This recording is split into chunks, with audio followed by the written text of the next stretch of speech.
we are going to understand the muscular tissue and the nervous tissue.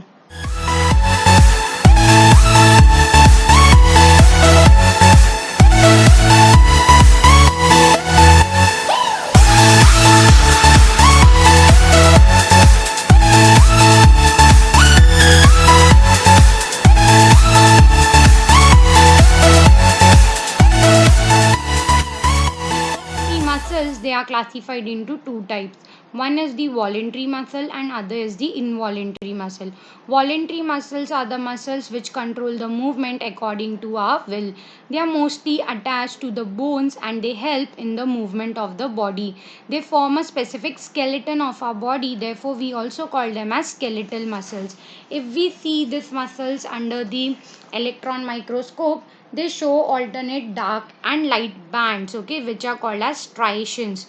So therefore they are also called as striated muscles. As a result, they are called striated muscles, and the cells of this tissue, they are long, they are cylindrical, they are unbranched and multinucleate, that is they have many nuclei. They are not branched, okay, it is a single cell. It is cylindrical in shape and they have many nuclei. Next is the involuntary muscles, muscles which do not start or stop the movement by our will or our conscious will. They are found in our alimentary canal, in the iris of the eye, ureters and the bronchi of the lungs. Alimentary canal is the digestive system, okay, your food pipe, that is your alimentary canal starts from your mouth to anus. So the entire digestive system, when the food passes, it is not under our wish. Even in the iris of the eye, that is a thin circular structure in your eye which controls the diameter and size of the pupil of your eye. Suppose the light enters your eye, sometimes you shut your eye or you see something, or when you're surprised you bulge open your eye. So that is also not under our wish. Ureters are the pipe that carry urine to the kidney from the bladder. The blood keeps on filtering, the kidney keeps on filtering the blood, and drop by drop the urine is collected in the bladder with the help of this pipe called the ureters. Then the bronchi of the lung. The bronchi are the branches of the windpipe which carry oxygen from your nostrils to the air sac, that is the alveoli. All these actions, they are not under our will, so they are called as the involuntary actions.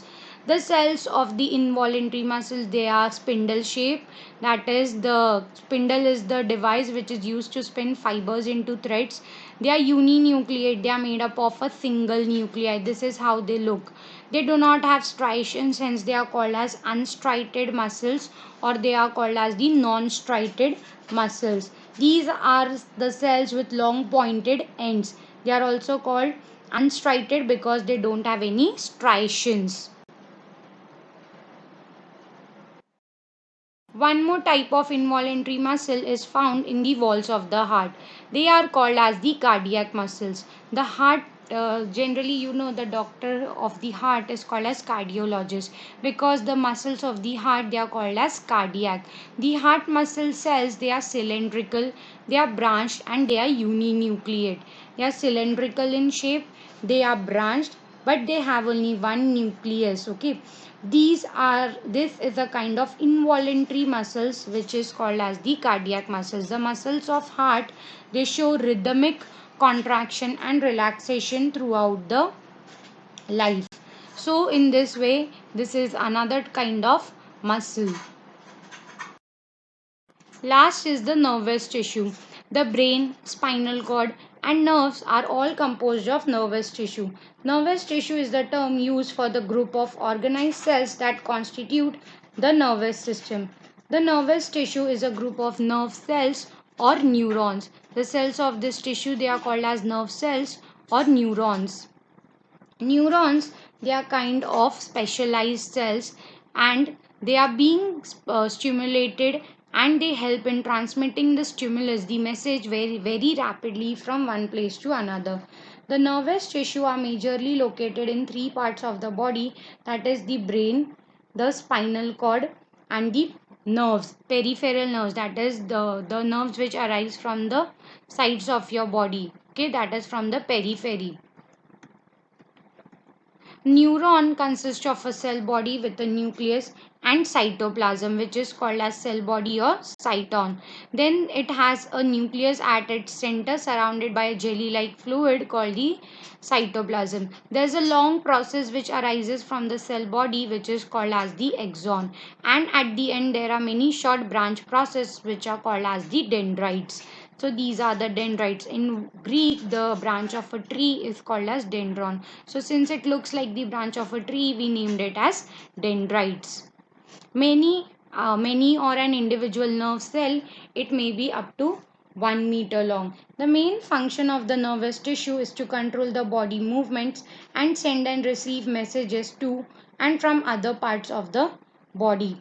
A neuron is the functional and structural unit of nervous system. See, neuron can be of different types, motor, sensory, which you learn in your grade 10, okay? But here we know that the neuron consists of elements such as axon, dendron, cyton, cell body, okay?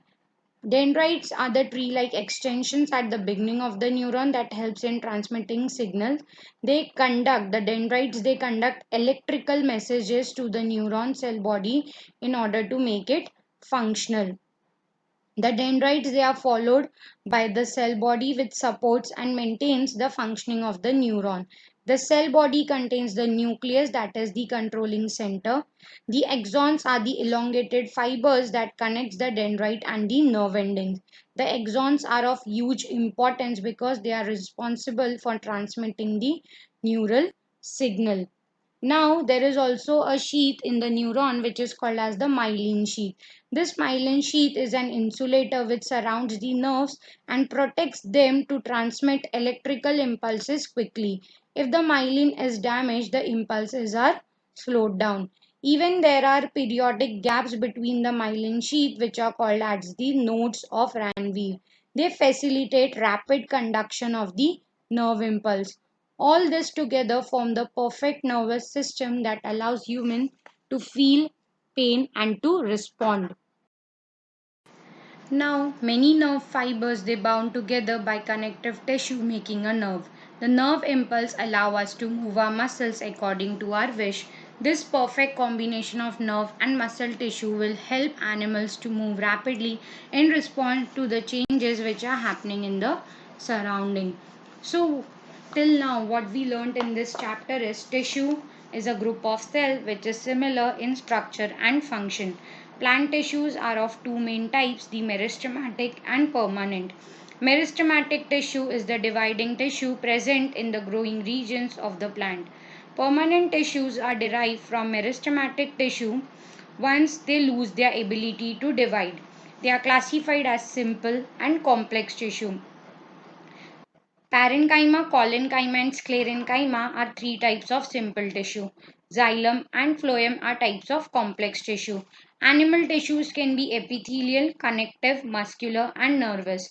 Depending on shape and function, epithelial tissue is classified as simple squamous, stratified squamous, cuboidal, columnar, ciliated, and glandular. The different types of connective tissue in our body include areolar, adipose, bone, tendon, ligament, cartilage, and blood. Striated, unstriated, and cardiac are three types of muscle tissue. Nervous tissue is made of neurons that receive and conduct impulse. I hope you understood the topic well. Thank you.